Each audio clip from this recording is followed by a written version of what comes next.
Hello, I'm Erik. I've invited my friends Greg Talley and Ryan Smith to join me in ingesting fun and bizarre foods. We'd like you to join us too. So come in and open up. It's Junkmouth.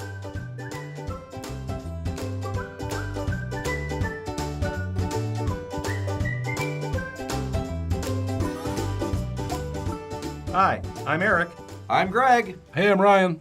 I'm glad our listeners could join us in the Ruth the Lizard Lounge, high atop the Dino Hotel in picturesque Lakewood, Colorado, above our restaurant Paleo Joe's in Denver, near the Rocky Mountains. So, Greg, what have you brought in your lunch today? The lunch swap, my favorite part of the program. Oh, Christ. Well, in my 3-level Mumbai tiffin, in the top tier, I have Russian Amur leopard satay marinated in the milk of a Bornean orangutan. And in the middle level is a hawksbill turtle sashimi. And in the bottom tier is a dugong crostini with heirloom tomatoes and dusted with powdered Sumatran elephant tusk. There may be multiple extinction events around this deliciousness, but I feel I'm worth it. You're a monster. I just am curious about the milking of the orangutan. You got to get them while they're sleeping. You do it with gentleness and love and mutual respect. And the orangutan will hoot soft love songs while you harvest from its orangutans. And that's how we got Donald Trump. Wow. Mutual respect with Greg. I'm not sure I'm buying it, but I'm going to move on and open my Arthur Franzarelli lunchbox and look at what I've got today. Sit on it. Yeah. Okay. So today it looks like I've got a BLT on marble rye with a Sunny D and dessert, a glazed donut. Ooh, I'm not foreshadowing there at all. So Ryan, what do you have in that old newspaper bag there? I have a used bottle cap and a chewed-on aspirin. Okay, might be some calories in a chewed-on aspirin. Hold on to that aspirin. You may need it later, depending on what we eat. Yes. Either for the fast food headache or for the impending heart attack. Yeah. Yep. So at this point, let's welcome all our listeners to our all-beef episode of Junkmouth. All beef. I am for this. Yeah. I mean, we'll see if you feel that way when we're done, but it does sound like a good idea. Like to let everyone know we're the second podcast joining the Mystery Science Theater 3000 Revival League podcast and forming the Dino Hotel Entertainment Network of America, or DINA. Yay, DINA. All right. Yay. Yep. And everyone, if masticating on this show makes you want to spit something back at us for a future audience regurgitation segment, why don't you contact us by email at junkmouthpodcast@gmail.com or visit us on Facebook at facebook.com/junkmouth. And I know we're working on a new show to join our network, Ryan. Why don't you tell us about that? Yeah, that's a Geeky Drink. We're hoping to launch sometime, maybe midsummer. It's basically fan communities translated into cocktails and other alcoholic beverages. So drinks based on Star Wars, Game of Thrones, Good Times, whatever. It's basically an excuse for Greg to drink, to forget the sad cavalcade of disintegration that is his life. That is so true. I'm very sad. You can hear it in his voice. There's a lot of pain behind this smile. Tears of a clown. Okay. Now, so much pain. Yeah, the sad thing is you're funnier when you're sad. So that's very true. If you like to be entertained by Greg, cause him lots of pain. It will be very entertaining. Oh, yeah. I mean, I'm constantly amused. Yeah. All right. Sometimes I'll just walk up to him and insult him. Yeah. All right. Now, before we move on to our first course where we hurt Greg some more, let's listen to that sweet Kevin Murphy jingle. So load up that reel-to-reel. Roll the tape. The next time you travel to Denver, make your journey into one that you'll remember. Don't just sit around and wish when you can have an expedition at the Dino Hotel. Stretch, snarl, growl. All right. Thank you, Kevin Murphy and Riff Tracks. Hey, Greg. Hey, Ryan. You'll die alone. I'm well aware of that. See? Isn't it? Just look at his face. Yeah, oh man, that's great. Yeah. Oh, wow. So sad. I need to do some emotional eating and quick. So power through these All right. notes. Come yeah, on. let's hit our ground Chop, rules. So we look for items that are not nationally distributed in the United States. We're looking for foods that are unique, not just regional foods, local brand type of things. And we hit our foods each week to a theme, which is why everything in our episode today contains beef. Then these guys wrangled me into allowing one pass card every week if somebody really, really doesn't want to try something. So something that's just too much for somebody. So this week, while we're eating the tasty foods from the flesh of our large bovine underlings, Ryan, why don't you describe to us what we have in front of us as our first item? Our first item is something that makes you have a little bit of sympathy for how ISIS feels about the United States. This is like a terrorists have won thing. This is the Luther burger from Crave. And this is a cheeseburger topped with bacon, onion, and egg. Fried egg. Fried egg, served on a glazed fucking donut. It's got a glazed donut for a bun. Yeah. This is like this would give Homer Simpson a boner. I mean, this is like his dream food. This is horrific as far as just the. I mean, I'm sort of curious about what it tastes like, but I just feel like there's something immoral about this whole thing. This is a Colorado burger chain, and Crave is the only winner of both Judges and People's Choice Trophy at the Denver Burger Battle in a single year. That was back in 2014. So apparently they have good burgers.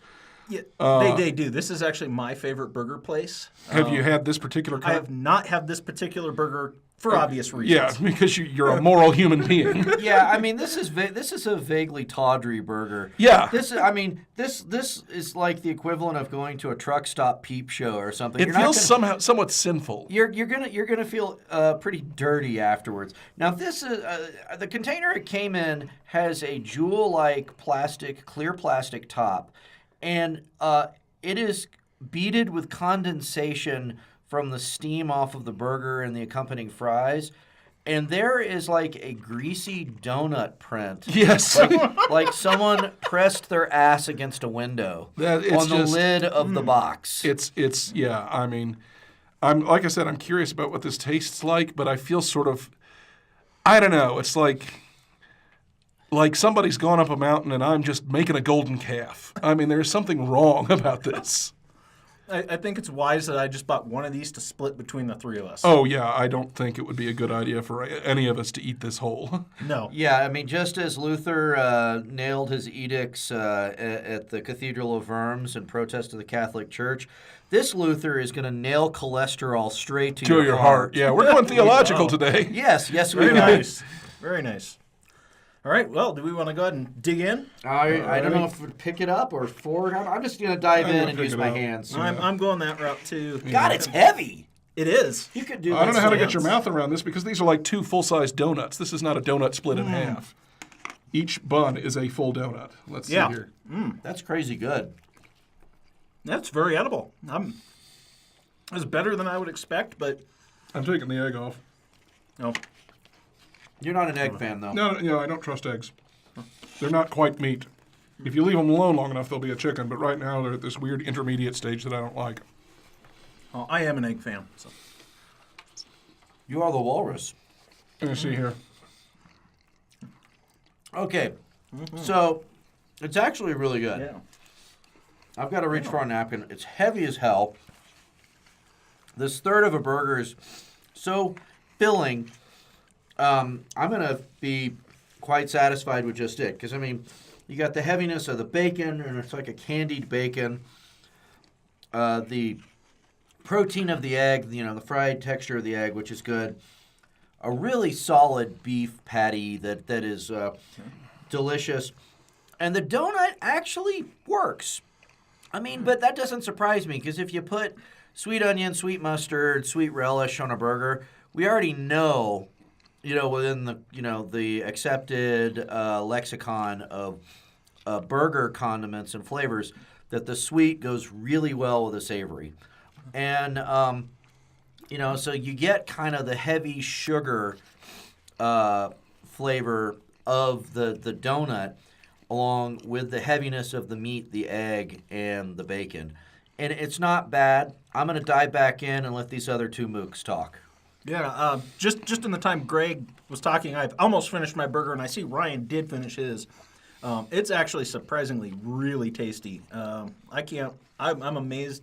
Greg's description on the nice balance between the savory meat and egg and bacon flavors with the candy on the bacon and the donut was right on.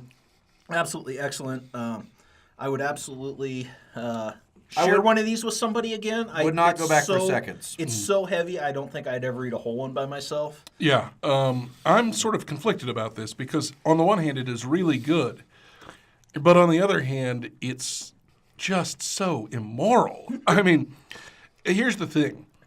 The bun is 2 full-size donuts. So, like, that's, when I eat, like, donuts for breakfast, I'm good with about 2. I don't know about you, but 2 is about all I can handle in a sitting. The full-size glazed donuts. So that's like a full meal just in the bun. And, like, I don't think I could eat a whole one of these. Not just that I couldn't go back for seconds, I don't think I could get through a whole one of these because it is so heavy. But it tastes really good. This burger is so decadent and sinful, it's probably on a watch list. Yeah, I mean, I'm really conflicted. I mean, my heart says this is a 5 greasy wrapper thing, but my head says this is like worthy of arrest. So I don't know. I don't know. Walk on the wild side, Ryan. I guess I'm going to have to just go 2.5, not because it doesn't taste good. It tastes really good. But because every fiber of my being is screaming out that I am going to pay in the afterlife for having eaten this thing. I'm going to give it a straight-up 5 greasy wrappers. Jesus will look at me in the afterlife and say, get thee gone, I know thee not. Luther Burger Eater. Yeah, exactly. I'm going to say a lot of eating has nothing to do with any form of super ego. Eating is pure id. Eating is raw. So is serial killing, Greg. And some people do it to eat, Ryan.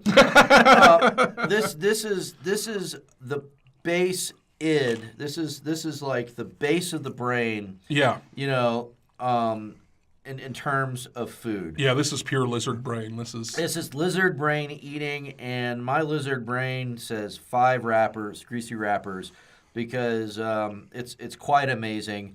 I would not, the functioning parts of my brain that aren't clotted with cholesterol say only do this up to yourself about once a year. Yeah.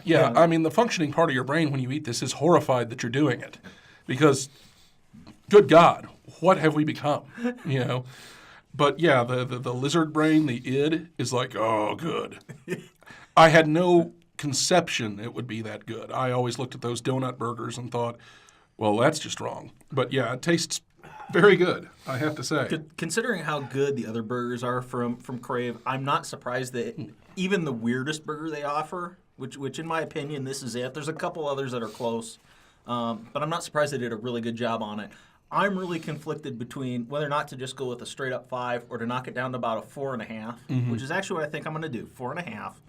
And the taste is absolutely a 5. Yeah. But when I sit down with a burger, I want to be able to sit down and eat my burger. Yeah.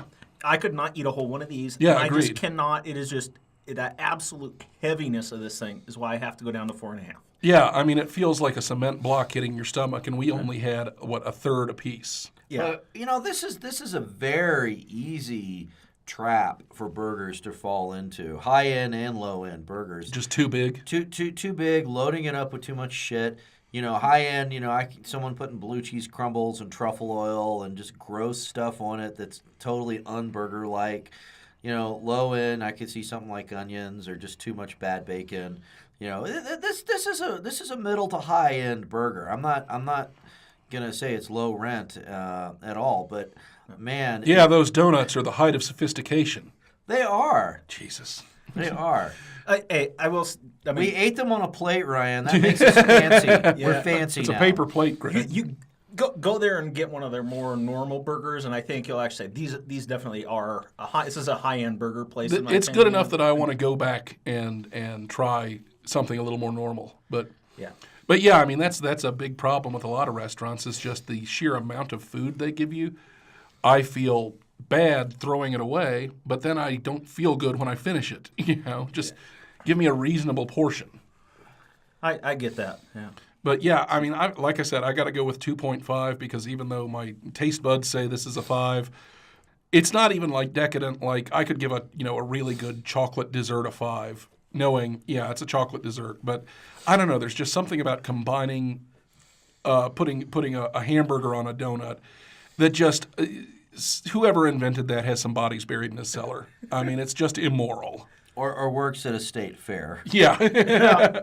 Well, same difference. Yeah, I was going to say, do you know any moral people that work at state fairs? Do you know any people with bodies not buried in their basement who work at state fairs? I know neither category. That's a prerequisite. They actually, that's on the job application. How many bodies in your cellar? Oh, under 2? Sorry, you're working the tilt-a-whirl. You want to get on the shooting gallery, you got to have at least 5. Now go deep batter and fry something and put it on a donut. Yeah, exactly. All right. I think now is a good time to move on to accentuate the positive. And accentuate the positive, that's where I highlight one of the many joys in life that make it just great to be alive. And this week, I'm talking about Saccharomyces cerevisiae. What the hell is Saccharomyces cerevisiae? Do I need a shot? Do I need a shot for that? No, you don't need a shot for that. Saccharomyces cerevisiae is the yeast that is responsible for both ales and bread. Now, Okay. That's a huge thing for civilization. First today, for civilization and all. But first, let's talk about right now, craft beer lovers today. This is the yeast that helped bring us from having all the big macro brew lagers to all the craft brew ales that came out. And there's some great lagers out now too, which a lager yeast is different. This is than the ale yeast. But if you like good micro brews that are out today, Saccharomyces cerevisiae is a big part of it. But you know what? A lot of people don't like beer. It's weird. I can take it or leave it myself. Yeah. I get confused why people wouldn't like beer, but there are those people. We don't need to drown our problems in alcohol, Eric. Some of us face life head on. Yeah, good for you. But Saccharomyces cerevisiae, if you have bread that's leavened, the yeast, the risen bread, Yeah. that's all done with Saccharomyces cerevisiae. I thought that was done with prayer. No. Well, Who that's are a whole, you? Oh, I'm thinking the risen you're Christ. Thinking unleavened bread, and it's so. Does that make make make the unrisen Christ like a pita or something? Or No, he's just a corpse, Greg. A corpse. oh, okay. Okay. So back to yeast. Yeah, back to yeast. But Saccharomyces cerevisiae isn't just great for the things it does for us today with beer and bread.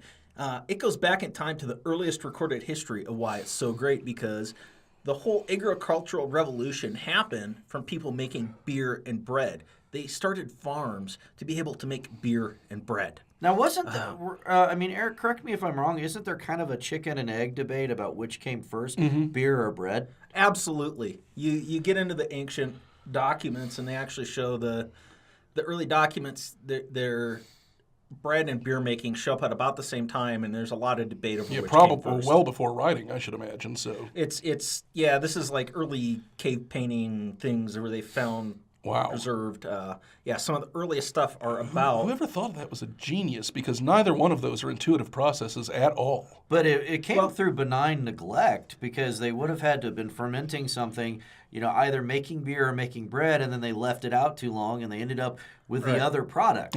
These yeasts are out wild all over the place. You can find them. And so what would happen is somebody would be making a drink from these grains they gathered, and it would start to ferment and it would turn into this beer.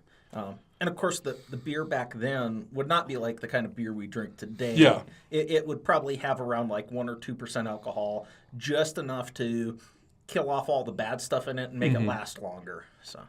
And I mean, it's not that hard to imagine if they had some sort of grain and they let it go to yeast, and then they had sort of the spent stuff afterwards, the wort, that they would turn it into a griddle cake and throw it on a hot rock on the edge of the fire and then eat that like a pancake. I can see that. Okay, Yeah. So, and the last thing I want to point out, I think we've all heard Ryan tell us that there are single-celled organisms that are more important than somebody when they do something really stupid. Yeah. Well, here you go. There's your single-celled organism. Ryan's not lying. This is an absolute, like, massive help to human society. We would still be out in small populations hunting after wild beasts without Saccharomyces cerevisiae. Oh, agreed. Yeah, I mean, they're between a few people I've met and no yeast anymore. Yeah. Put them against the wall because, I think it could be argued that it is still essential to civilization. Absolutely. I don't think we figured out any kind of synthetic way to do that, have we? I mean, we're still using the yeast. Not anywhere nearly as effective or practical. And yeah. And I will point out too, there's also some great, really modern, high-tech stuff going on right now where Saccharomyces cerevisiae is used. It is kind of the premier starting point for any kind of DNA and genetic research because it's so cheap to reproduce. It's very easy to harvest the genetic material out of these yeast. They go through their mutation cycles really quickly. So there's a lot of great DNA research being used off of this yeast. So absolutely wonderful things coming from this little yeast. All right. Yeah. So now that we've brought up all this great science and talking about people being less valuable than single-celled organisms, I think it's time for Ryan to get on to his segment. Okay, now this is something I can talk about whatever I want. You guys keep saying that. Absolutely. Yeah. No, free Right, speech. go on. First Okay. Amendment. All right. Polygamy. Whoa! Ryan! No, I mean, no. And God, we didn't say you could talk about it on the no. podcast. Oh, fine. Just no. Jesus. Okay, vegans. Look, I don't really mind veganism. My brother and his wife are vegans. They're great people. If you are doing it for ethical or moral or health reasons, although health reasons is a little suspect because you actually need protein to live, that's fine. Just let me eat my fucking burger in peace, okay? Look, I understand cows have cute faces, but I will murder 1,000,000 of them if it means I get a steak, all right? And I refuse to be chastised or shamed for it. You know why? Because we've got canine teeth. We're hunters. Granted, hunting cows is not really that much of a challenge. But you know what, vegans? I think that you're taking the chicken's way out because you know what? Your food doesn't get a chance to fight for its life. I consider it immoral to eat anything that couldn't have at least in theory put up a fight. A cow, if it decides to let me kill it, that's on the cow. That's the cow's moral failing. A plant, all it can do is sit there in the ground. So fuck you, vegans, for telling me that I am somehow worse than you for killing a creature that can actually defend itself while you're out murdering innocent trees. I was once beat up by some corn on the cob. You're going to have to explain that to me. Well, I fell backwards off the picnic table. And You know what? Never mind. Look, okay. The point is, I have no problems with veganism as in theory. As a matter of fact, I've got to say, they're working on that hamburger that is entirely plant-based, that is indistinguishable from beef. Once they get that and get it down to a good price point, I'll make the switch. I'll say it here. If it tastes exactly like beef, like they claim, and it's inexpensive enough for me to eat, I will make the switch, not even out of health reasons, but just I'm not a big fan of the factory farming industry either. But you know what, vegans? If you're carrying around an iPhone, you're already participating in exploitation. So, you got to make your moral choices somewhere. And my moral choice is, if they got to cut a few beaks off innocent chickens to get me a McNugget, I'm all for it. Well, I don't have anything against the animal issues here. I'm just curious. You don't think plants can ever fight back? Trees, I mean, like fruit trees, have fallen on people and killed them. Yeah, fruit trees don't make the conscious decision to fall on people and kill them, you fucking idiot. Or do they? Oh, you said it had to be conscious now. That's a new piece. Okay. Well, look, what is going to fight back unconscious? A fruit tree that has fallen on somebody and killed it, that's called a coincidence. A bull that gores me while I'm trying to cut a steak out of its flank, that's intent. Okay? As far as I'm concerned, if you can fight back, fair game. I mean, granted, we have a little bit of an advantage. We sort of herd them into chutes and all of that. But if I can bring down something in the wild, I ought to be able to eat it in captivity. And I'm pretty sure that I could bring down a cow in the wild. Maybe not a bull, but a cow. Pretty sure. A chicken, Pretty sure I could bring that down in the wild. Some humans, yeah. So I'm perfectly for being an omnivore and plan to continue to be one. All right, so we're gonna do. We're gonna put this to the test next week. We're gonna go out. We're gonna experiment. Ryan and I are gonna go just out with our bare hands. We're gonna go hunt down some wild animals and see Strangle what we can do. cows, yeah. Wild cows. So, in short, vegans, In short, I'll be doing the podcast alone next week after the game warden arrests these two idiots. no, fuck off, Greg. Ryan out.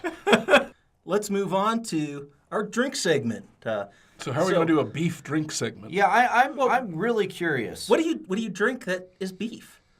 I really honestly can't think of anything other than like maybe a soup stock. Is there like a Well, beef soda? you're right online because we're gonna do a flight of beef au jus. Oh my God, you are kidding me. No. That sounds awesome. That sounds horrible. Wait a minute. I'm fine with this. I do not, okay, I do not get any sandwich with an au jus. I find it to be kind of disgusting and just way too rich. Like, I don't like brown gravies and stuff. I prefer like a cream gravy. So, oh my God. What Man, the hell you were throw you me thinking? a mug of au jus, I'm a happy man. It's beef. It's a drink. That's what I'm thinking. We're doing an all beef episode, Greg. And now what? No, and personally, I have to ask you, what is going on? I bring stuff on the show. You're supposed to be the guy who gets all excited about it. Ryan's supposed to be the guy we're making eat awful stuff and gets awful. I mean, the world is just like flipped upside down right now, Greg. I don't know. I'll try it. I'm deeply skeptical, but okay, sure, All why right. not? Let's do this beef madness. So now we're going to start off with something really simple. This is just the Sprouts is a store brand grocery store. It's a regional chain. I got their organic beef broth. Okay. So this is our first. You got some little cups in front of you. Yeah, That's we got a flight of au jus, Yep. motherfucking au jus. This is dark in color. This is like what I would expect from a brown gravy. Yeah, Yes, this is it an au smells- jus colored. Smells very brown gravy. It smells salty. Yeah. It does. Yeah, this smells like au jus as well. Au so. jus, salty au jus. I'll go with that. Do we sip it or do we slam this? This is a slam and drink? Well, let's try and see. I would sip just in case it's too hot, and then Okay. it's not too hot.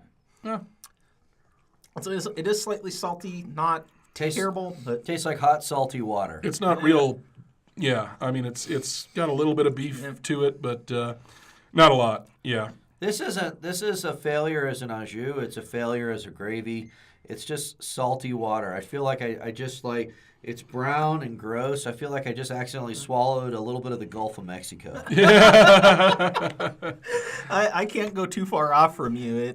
I'm surprised, despite you really get the flavor, the scent of the beef off when you smell it. But the flavor's not there. But there's no flavor. Yeah. No, there's no None. there. It there, really there. disappoints. This is the Oakland of au jus. Well, it's from Sprouts. It's that hippie bullshit place where you can't even buy Tylenol because it's not homeopathic. Fuck you, Sprouts. at least Whole Foods has some snobby pretensions where you can actually get decent pastries and things like that. Sprouts, there's just nothing redeemable about it. Yeah, I mean, I I'm wondering most if this isn't like organic vegan beef broth or something because there's not a lot of beef to it. It is organic, but it's not vegan. That's what they say. Obviously. It's made of vegans. This is like a cow wandered by this broth one day and sort of glanced at it. I mean, it's And yet it's really dark brown. it's a hint of cow. It makes me wonder if they actually colored it with some sort of natural hippie dye. I wouldn't doubt it. Like we're drinking salty henna water. Or something. I will say I'm not all that. I'm not as It down just on had a hippie Sprouts, shower, and just used the runoff. I'm not as down on Sprouts as a whole. I think they do a great job of getting in really good fresh produce. But if you got like Ryan who hardly eats any fruits and vegetables, I understand there's nothing there for him. I honestly, outside of their produce section, I don't buy a huge amount there. So. Yeah, this is. I mean, it's not bad. It's just sort of there. It's about a 2.5 once again, I'd say. Oh yeah, I might even go down to a 2, as in like as a beverage. If you're making a soup out of it, it might be a little higher, but as a beverage, that's a 2. Yeah, I mean, technically, it's not really supposed to be a beverage, I guess. This had all of the culinary joy of licking an envelope. So I'm going to give it a 1 greasy wrapper, because there's nothing really joyful or pleasurable about it. It's not even bad. It's just so blah. It's a whimper and a sigh in a weak little cup. It's hot, salty water. Hot, salty water. Yeah. Yeah.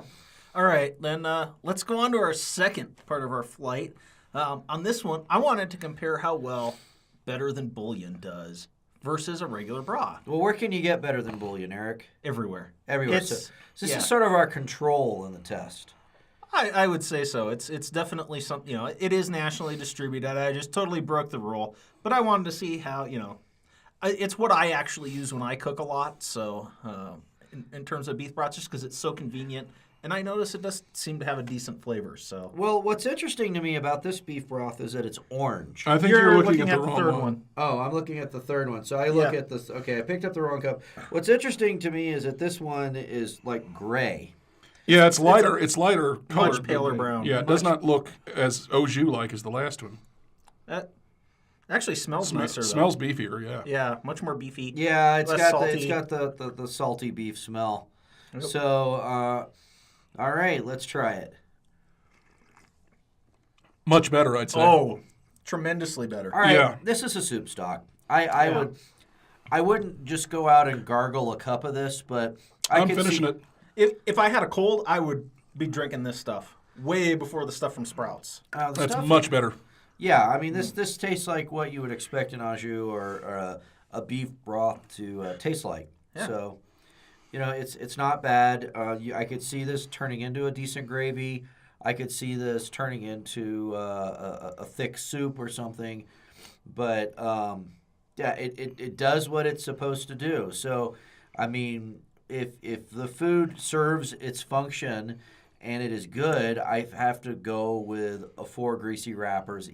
The 1 point off is because it's just not my jam.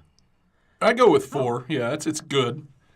It's not transcendent, but for a mug of beef, it's not bad. Yeah, I'm right on with 4. It's very good. To me, to get more than a 4, you have to do something exceptional, out of the ordinary. Absolutely. And this doesn't, but it does what it's supposed to. Does it very well. I feel very justified in cooking with better than bouillon at home, using it as my, what I use most of the time for its convenience.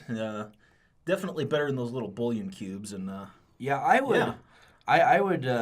If this had ramen noodles in it, it would be transcendent. It would be amazing. It needs noodles. It needs starch.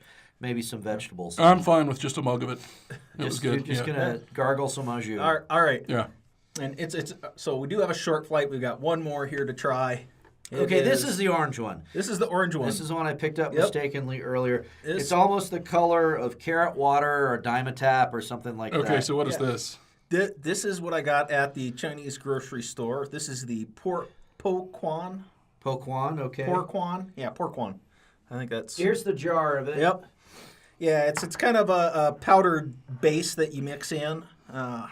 So it's been dried up, and it says it is spicy beef broth mix, but it is a bun boy hui. And please forgive my Hui, I think. hui. I think. Yeah, Hui, I thought it forgive was our hui. pronunciation. It's a Vietnamese style spicy beef broth. It's used got for a lot of soups. It's got an interesting smell. Yeah. It's almost like dehydrated bananas and cloves or something is what I'm getting off of it. It's not what I would associate with a beef broth at all. No, and I really wanted something a little different in with our mix of beef broths, so I really went with this. How is it orange? I've never seen an orange cow. How is this orange? I think it's from the spicy pepper. I think it's the peppers that are in there, because red pepper, brown, it kind of makes an orange color. Okay. That makes sense. Yeah. Why don't we try this bad boy? Okay. It's kind of weak. Yeah. That's yeah. weird. Would not buy. Weird. It's not horrible, but it's. Mm. Okay, I think a lot of it is it's just weak, and I made this based off of the directions on the container, and I think. Did you convert from metric? Or? It actually has U.S. in a little sticker on top of it. I think your space probe just crashed hard into Mars. You forgot to do the conversion from imperial to metric or something with your beef broth. This is weak, and it's got a weird oily coat after you sip it. Yeah. Water. But then it has a flavor that I can't even begin to pinpoint. And the only thing I can compare the flavor of this to is freeze-dried bananas.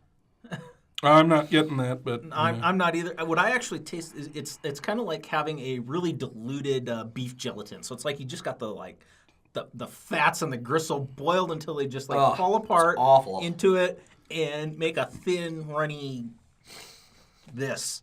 yeah, I'm not. I mean, it's not awful. It doesn't make me gag. It's just not really. There's not much to it. It's weird. And there's like a weird fat coating to the inside of my mouth and on my lips after having tried this that I did not get from. I mean, it's weak, but I feel like I just Sort of clings with you, though. Yeah, I feel like I just put on chapstick.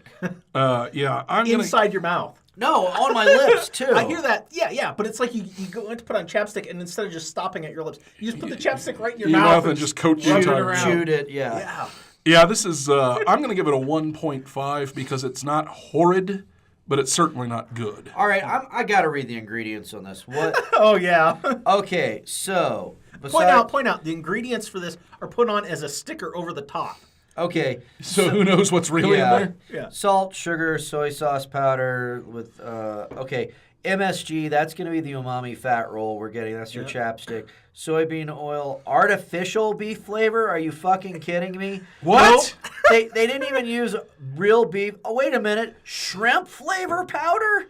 Oh yeah. So they put wheat and shrimp and soybeans. And not a goddamn cow in the thing. And MSG, it says store in a cool, dry place like my grave because this is an imposter. How dare you, sir? How dare you? Not even real beef. Holy shit. My beef with this can is there is no beef. Well, guess what, poor Quan? You lose.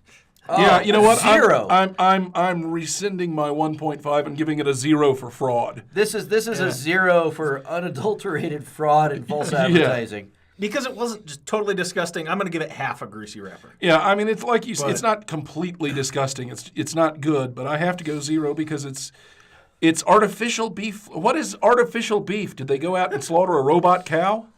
I think they melted some candles, dumped some MSG and paprika in it, and called it beef. It's Wow. It's loathsome. Yeah. To do that. Do not buy this. Yeah, it's not. Like I said, not disgusting necessarily. It's not good. It sort of sticks with you. I heartily disagree with you. This was foul. I mean, I didn't gag. I wouldn't want to have any more of it, but it didn't make me physically ill. But I feel slightly queasy. I got to be honest. That just well, that could be because you just drank like 3 mugs of beef broth, Greg. on top of a donut burger. Yeah, exactly. Yeah. Wow. So I think our lesson here is if you want beef broth, the better than bouillon is both convenient and tasty. Yeah. Yeah, that's so. This turned out to be a commercial for Better Than Bullion, the only national product here. But it turns out sometimes things are like nationwide because they really are better. This is definitely one of those Sometimes cases. things are popular because they're actually the best. Yeah, so Greg, why don't you tell us a story about something that you think is just the best? Tales of the Stupid this week, Erik, was letting you buy this fucking beef broth. No, Tales of the Stupid this week is I was going to talk about aurochs because one of the most interesting things to come out of the agricultural revolution from the Neolithic is how the hell did this insanely violent, ill-tempered aurochs become a domesticated cow? Gamma rays. Gamma rays, yeah. They just work the opposite on aurochs. They make it calmer. It was bitten by a radioactive spider. No, so we don't know exactly at what point in the early Holocene that someone took different breeds of aurochs. And, there's Indian subspecies that led to zebu cattle.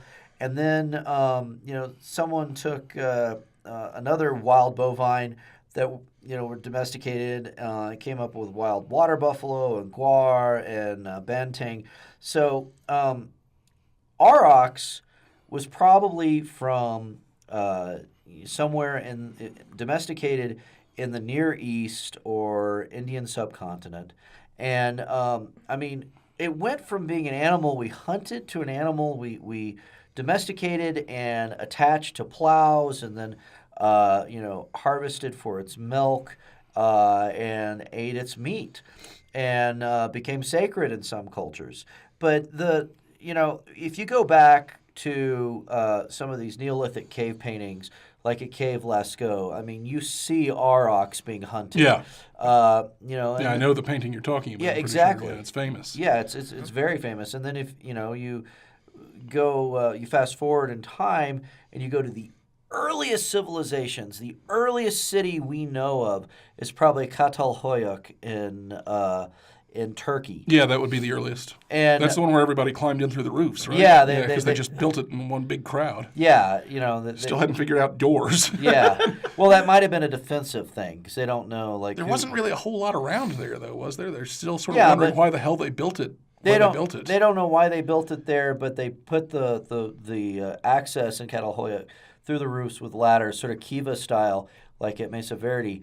But above ground, and there's a hypothesis that it was because of other nomadic people who might have had less. Morton Joe was ranging through, but we pull up the ladders and hope they can't figure out that difficult ladder technology. Yeah, Hey, you can't fight big ladder. But anyway, at Catalhoyuk, there are paintings on the walls of the aurochs. Mm-hmm. And one of the theories is, how did they get this ill-tempered beast and convince it to let it be led around, was by creating salt licks. Mm-hmm. Well, there was not a ready supply of salt, just to be had and sprinkled, especially in these landlocked areas. Yeah. So you have Erik's yeast cultures, meaning human cultures, growing their grain. What are you saying about me, Greg? You don't want to know, but you need to eat more yogurt. No, but you have these early human cultures that are growing grain for beer and bread. They needed to have some ammonia in the soil, so it made sense to take human waste and spread it in these nutrient-poor areas in the crops. So they would pee and poo like in the fields. So there may have been a deliberate effort, or humans quickly realized this was a way to bring the aurochs in, was to salt the earth with the ammonium nitrate from urine. Now, going back one moment, you said there were drawings of the aurochs at Catalhoyuk. Was it a domesticated aurochs by that point? That's a good question. I don't know. I just know that there are drawings of it at Catalhoyuk. And I wonder if wouldn't that sort of be a prerequisite for even bothering with cities, as you've got to have cultivation on a large scale, which probably means labor animals.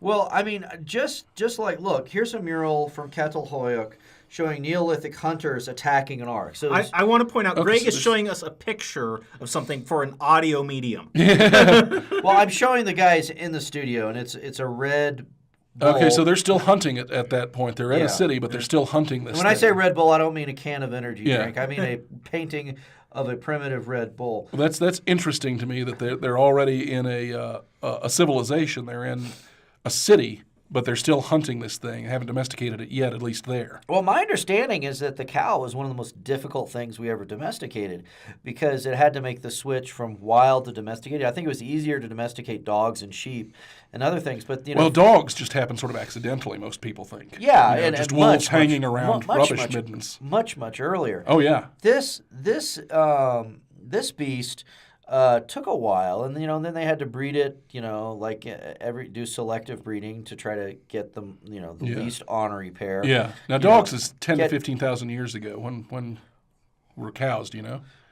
Cows were much later, and aurochs, they're extinct now. The last one went extinct in Eastern Europe in the 1600s.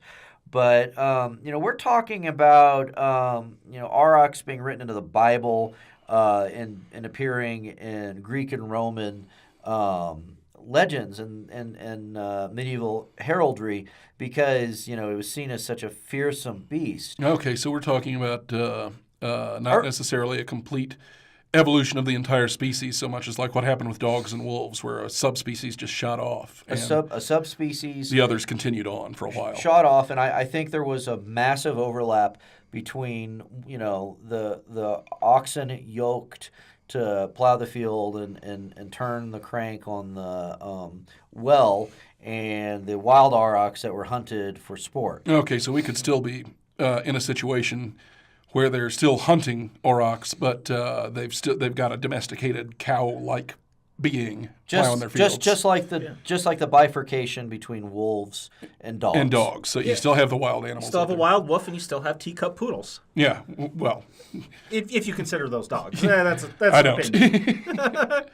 So, I mean, it's almost a metaphysical question of when were cattle and how were cattle created so that we have beef deliciousness. But aurochs, it's a fascinating thing that's woven into the earliest period of human domestication and human, you know, when we switch from being a subsistence society to a settled civilization. But unfortunately, they're extinct now, so I'll never get to taste one. Well, I don't know if they're going to try to bring it back through some of these DNA projects. They need to work on woolly mammoth and dinosaur. Let's get the A players out before we concentrate on the B team. Seriously. But what if they're delicious? Okay, I rescind that. Yeah. I think the real question here is, was the Minotaur crossbred between a human and a modern bull or a auroch bull? Neither, because the DNA isn't compatible. You're not going to be able to interbreed a human and a cow. God damn it. But I'm asking a mythological question. But some people do think Open your mind. some people think the aurochs and some of the I believe Minoan cultures that, you know, had the bull jumping were the basis for the Minotaur legend. So there is actually a tie-in there. I could see that, yeah. So anyway, that's my tales from the stupid. We're talking about aurochs because I think it's kind of cool and fascinating. It's probably the most interesting you can make a cow. I would agree. That was actually quite fascinating, and normally cows are not. So now let's move on to something else fascinating. It's time to be merry, and we have a beef dessert today. Oh, you got to be fucking kidding me. Yeah. Well, look. I actually cooked for you guys for this. Okay? Why didn't you just pop into a shop and get a beef dessert? Because there really aren't a lot of beef desserts out there. Wait, you made this? I made this. I'm going to feel cooked really this bad myself. for you when I talk about how terrible it is. You know what? I looked around. Really, I could only find there's two types of beef desserts I could find anywhere out searching around on the internet. One would be to make a mincemeat pie. But, you know, I grew up with having some mincemeat pie around, and honestly, most of them today don't even have meat in them anymore. They just go to the fruit and spices. Yeah. And a few, you get a tiny bit of meat. Yeah. And so I went with the other one that I found, and this is a Persian dessert. It's based off of a beef, okay? And forgive my pronunciation, but Karest Mast Esfahani. Best I can make from it. Hopefully it's at least close. If we have any Persian listeners, which would be awesome to be spread around. If we have any listeners at this point. Yeah. Okay, no. What is it? What the hell are we eating? So it's primarily a beef dessert. It's got onion, yogurt, saffron, turmeric. You got to sit and cook that beef for a long time, and it comes out kind of at least when I follow the directions, it comes out kind of soup-like. It looks like baby shit. It kind of does. No, I was going to say bile. They recommend dried fruit or pistachios for a garnish. So I went with the dried fruit and brought in some craisins. What the hell does this smell like? It smells Kind like of beef. Sweet and beefy. Kind of Yeah. like me. I will point out, I had to go get some saffron for this. Saffron's absolutely a fascinating crop. By weight, the highest quality saffron is actually the most expensive food in the world. More expensive by weight than gold. Wow. Still. Yeah. I knew that it was highly valued, No. during the spice wars in the medieval and early Renaissance period. It's still really expensive. I gotta, So that's really the spice that's held its value. Well, and there are different qualities of it now, so it's only the best quality ones that are more than gold, but which is probably I think I got kind of one sort of in the middle, but So is this going to be sweet? So this is going to be sweet. All right, let's try it. So let's dig in. It's cold. It is cold. It's supposed to be cold, and it is sweet. It's sweet, but I'm not into it. Yeah, it's. I gotta say, the I'm having texture more than one spoonful, so. tastes like saffron. Yeah, it comes out. The saffron comes out nicely. The craisins that you put in here for the dried fruit are sort of overpowering it, so I'm gonna try to just get a spoonful of just the dessert. It's kind of a nice sweet. It's not amazing, but it's like edible. It's like a runny gruel with saffron. The texture is execrable.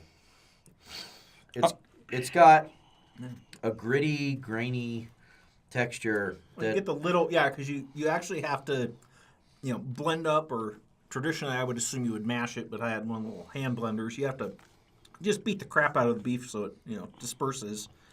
And you do boil the beef as part of the way this recipe works, and I think it just, I think there's just more water in here than there should be. I think if I ever tried it again, I would definitely cut back on the water and try to get it a little thicker. But it's like sweet split pea soup. I'm not sure what to say about this, Erik, because you did cook it, and I don't want to hurt your feelings. I cooked a recipe. I had no clue how it'd come out. Feel free to insult. Okay, so this isn't like a family recipe you got from your mom. Fuck you for this. Fuck you for this thing. It's like a sweet corpse. It's like the sweet stench of rotting flesh. Oh my God. I gotta say, that bad. 0. I'm eating the craisins out. I'm not digging the texture of the beefy sweet soup. I'm just going to say this. When Donald Trump inevitably drags us into a war with Iran, and it's the civilization ending event for the entire planet that it inevitably will be, I'm still going to be behind it because the Persians created this fucking soup. In the clash of civilizations, we have the moral high ground. I'm sorry. We have flourless tort. They have koresh mast esfani, and it is garbage. Maybe the stuff you get in Iran is fantastic, but no, this is, Well, this was literally the only recipe I could find for this online. I can say I'd probably, if it was a good mincemeat pie, I'd have preferred that. This is like eating chilled bat vomit. Chilled bat vomit. That's what this is. I cannot go that bad on it. The texture definitely. It's like eating pulled tobocock. I feel like I went to a diner, and they sold me on getting a split pea soup with beef, but in their thickener they reached for not the flour but the powdered sugar, and then you get about halfway through the bowl before you finally peg what is so disgusting and off. It took me one spoonful. I mean, this is a slippery dessert, and that I didn't know what to think, so I kept trying to peg what it is, and the saffron takes what is an unappetizing gruel and gives it a good saffron flavor. And I poured a lot of craisins into mine, so the dried fruit of the craisins was actually quite good. But if I hadn't put craisins in, and I'm eating cold, slimy beef dessert, no, just no. Yeah, this was bad. 0. Again, this is going to be one of those things where I have a higher opinion of it, but it's still just kind of in the middle. I'm going to go with 2.5. I actually think it has a good flavor, but the texture on this thing is definitely not good. I'm gonna give it a 3. What? And whoa! Wait a minute. You just described this thing as like terrible compared to me. You can't rate it higher. No, I'm rating it higher. And those are points for your effort. I mean, no, otherwise, rate the food, not my work. Okay, well, for your effort, you get a 3 for trying. The food itself has got to be a 0. Yeah, I mean, all props to you for cooking something that none of us had ever heard of to bring in for this episode. It's not my jam. I would say if anybody wants to torture themselves with this, I have a link, and I'll bug Ryan to put that in the show notes in case you want to torture yourself with a beef dessert. Yeah, I mean, when John McCain sings "Bomb I Ran" to the tune of Barbara Ann, this soup is making me suddenly realize what he was saying. Wow.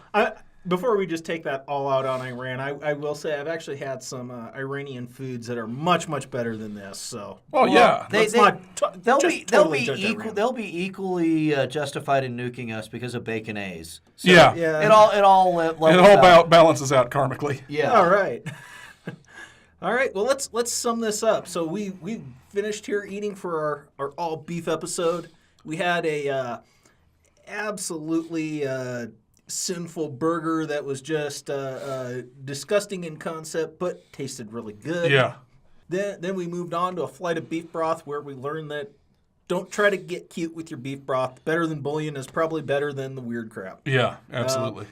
And then we learned that you'd think that beef wouldn't make it a good dessert, and you're right. I like to think of this as like a marriage. Between Eat, Drink, and Be Merry, we started out with passion and excitement, and it went slowly downhill into bitterness and disappointment and mutual contempt. So and eventual nausea and vomiting. Yeah.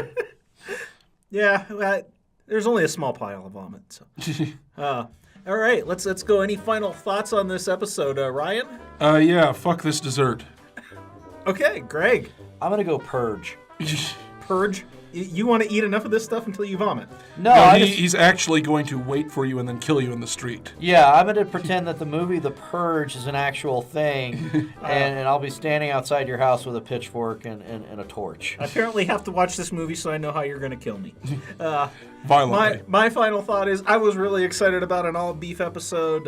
Really put some extra effort to make sure we got this interesting. It was interesting, but it was not good. Well, props on the interesting because this was an interesting episode. I will give you that. Yeah, and I will say that I'm going back. Well, I'd have gone back to Crave anyway, but this is just even going for the weirdest thing at that place, they still managed to pull off something. It was good. disturbingly good. Yeah, props to Crave.